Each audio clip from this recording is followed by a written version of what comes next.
बुझता हमरा खिलौना एहने ओने फेंकता सगरो लौना चौका के बुझता हमरा खिलौना एहने ओने फेंकता सगरो लौना चूल्हिया में घुसता बोलला पे रुसता बोलला पे रुसता खिचेला धके छोटी रे छोटी नाना दिले ना देला रोटी रे छोटी नाना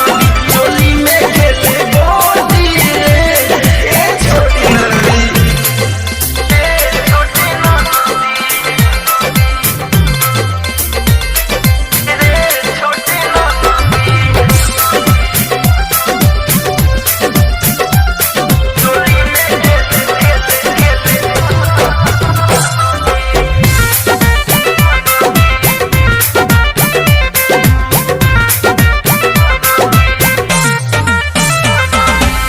धड़कन धनंजय कैले बड़ खुरपाते हो छोलनी से जहार दिहले देखो हमर हाथ हो